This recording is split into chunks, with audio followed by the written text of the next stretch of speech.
Halo, welcome back to my channel.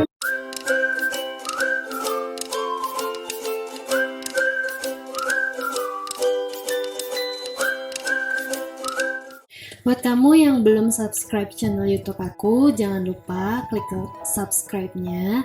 Dan kalau kalian ada pertanyaan seputar kesehatan reproduksi, bisa juga langsung ditanyakan di kolom komen. Nanti segera mungkin aku akan jawab pertanyaan-pertanyaan dari kamu. Nah, di video YouTubeku kali ini aku akan bahas tentang mitos-mitos seputar menstruasi yang mungkin seringkali kita dengar di lingkungan kita. Nah, sebelum itu, sebagai disclaimer-nya, jadi video ini sebagai pandangan atau penilaian dari ilmu kesehatan terhadap mitos-mitos tersebut.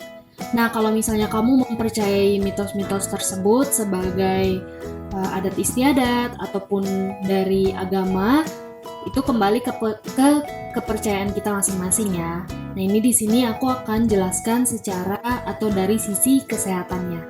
Larangan tidak boleh keramas saat menstruasi ini menurut ilmu kesehatan adalah sebuah mitos karena tidak ada hubungan antara keramas dengan darah menstruasi.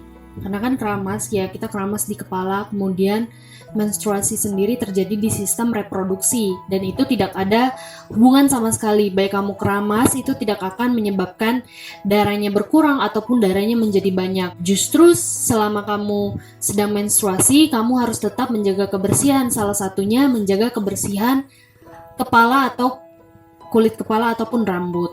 Jadi tidak masalah untuk tetap keramas saat sedang menstruasi. Larangan tidak boleh minum air dingin ataupun air es ketika sedang menstruasi. Nah, hal ini juga mitos karena faktanya sistem pencernaan dan sistem reproduksi berada di tempat yang berbeda. Jadi kalau misalnya sistem pencernaan itu letaknya di atas pusar, sementara sistem reproduksi itu berada di bawah pusar. Nah, kalau kita makan, kita minum, itu semuanya akan masuk ke sistem pencernaan. Dan setelah itu, saat makanan atau minuman masuk ke tubuh kita, dia suhunya akan menyesuaikan dengan suhu yang ada di tubuh kita. Dan maka daripada itu tidak ada hubungannya atau kaitannya antara suhu yang dingin atau air es akan membekukan darah saat menstruasi, karena hal itu hanyalah mitos. Nah, larangan yang selanjutnya adalah tidak boleh berenang ketika sedang menstruasi. Karena kalau misalnya berenang, ditakutkan nanti air kolam renangnya akan bercampur dengan darah menstruasi. Dan kemudian juga ada anggapan bahwa ketika menstruasi kemudian berenang, itu akan menyebabkan kemandulan karena darah haidnya akan tersumbat. Nah, sebenarnya hal ini adalah mitos. Karena faktanya, saat kita berenang, tekanan yang ada di dalam kolam renang akan menghambat pengeluaran darah menstruasi ketika kita sedang berenang. Tapi dengan adanya tekanan ini tidak akan menghambat pengeluaran darah ketika kita tidak lagi berenang. Artinya tidak akan menyumbat saluran dari reproduksi kita atau menyebabkan kemandulan tadi.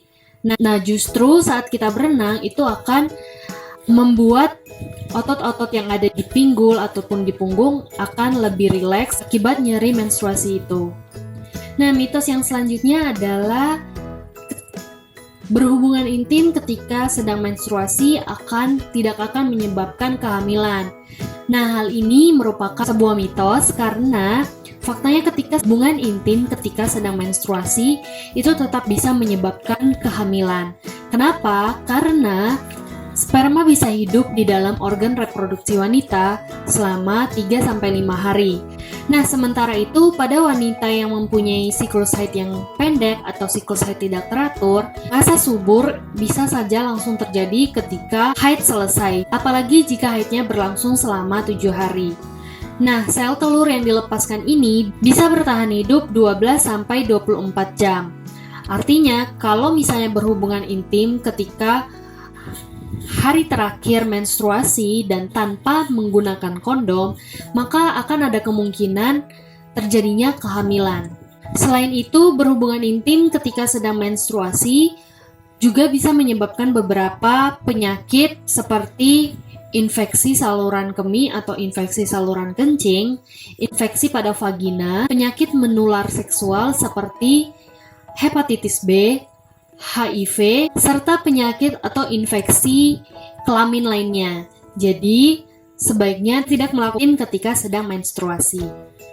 Nah, kira-kira mitos menstruasi apa lagi yang sering kamu temui di dalam kehidupan kamu sehari-hari? Kamu juga bisa komen di bawah, biar aku bisa langsung jawab, ataupun di next video aku akan jawab setiap pertanyaan-pertanyaan yang ada. Sekian video hari ini. Jangan lupa klik subscribe bagi kamu yang belum subscribe channel YouTube aku. Jangan lupa juga aktifkan lonceng notifikasinya, klik like, dan juga share ke teman-teman kamu yang membutuhkan informasi seputar mitos menstruasi ini. Terima kasih.